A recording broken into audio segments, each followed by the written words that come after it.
Hello అండి. ఈ వీడియోలో మనము ఎలా స్టిచ్డ్ బ్లౌజ్ మీద డిజైన్‌ని ఎలా ట్రేస్ చేయాలో చూద్దాము.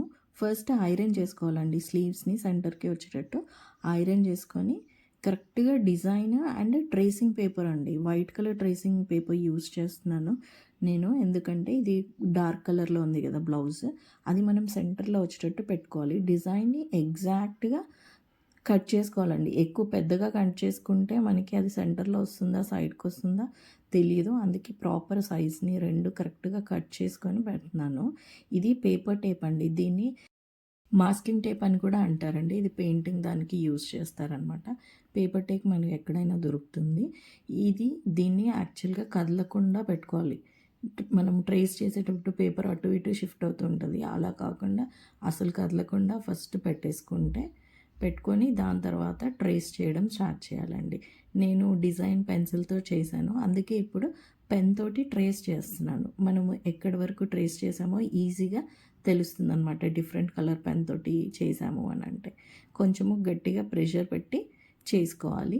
ఇంకొకటి ఏంటంటే స్టార్ట్ చేసినప్పుడు ప్రెషర్ సరిపోతుందా, అసలు అది కనబడుతుందా లేదా అన్నది ఒకసారి టెస్ట్ చేసుకొని దాన్ని అకార్డింగ్ కొంచెం గట్టిగా ప్రెషర్ పెట్టేసి గట్టిగా అది చేసుకుంటే ట్రేసింగ్ షీట్స్ కూడా మనకి డిఫరెంట్ కలర్స్లో దొరుకుతాయండి. Yellow colour, orange colour, blue, white, black అలా మనకి మన ఫ్యాబ్రిక్ కలర్ని బట్టి మనం ట్రేసింగ్ పేపర్ తీసుకోవచ్చు. ఇది మనకి స్టేషనరీ షాప్స్లో దొరుకుతాయండి. 3-5 రూపీస్ రేంజ్లో ఉంటుంది అనుకుంటా ఒక్కొక్క షీట్.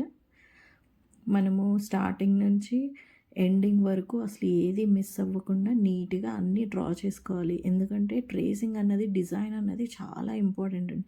డిజైన్ ఎంత నీట్గా ఉంటే మనము ఫ్యాబ్రిక్ పెయింటింగ్ అయినా సరే, లేదు అంటే ఎంబ్రాయిడరీ అయినా నీట్గా వస్తుంది. ట్రేసింగ్ ప్రాపర్గా లేదు అనుకోండి, డిజైన్ సరిగ్గా కనిపించట్లేదు, నీట్గా క్లియర్గా లేదు అని అంటే మన పెయింటింగ్ అంత సరిగ్గా రాదు అనమాట. అందుకే మనం ఏవేవైతే కంపల్సరీ నీట్గా కనిపించాలో అవన్నీ నీట్గా ఫస్ట్ డ్రా చేసుకొని అన్నీ ఏది కూడా మిస్ చేయకుండా చేసుకోవాలి మన అకార్డింగ్ టు డిజైన్. ఇలా ట్రేస్ చేసేటప్పుడే మనం ఎక్కడెక్కడ ఏ ఏ కలర్స్ వేయాలి ఏంటి అన్నది క్లియర్గా పెట్టుకుంటే ముందే పెయింటింగ్ చాలా నీట్గా వస్తుంది. ఈ డిజైన్ ఎలా ఉంది కామెంట్ చేయండి. నెక్స్ట్ వీడియో నేను పెయింటింగ్ వీడియో పెడతాను.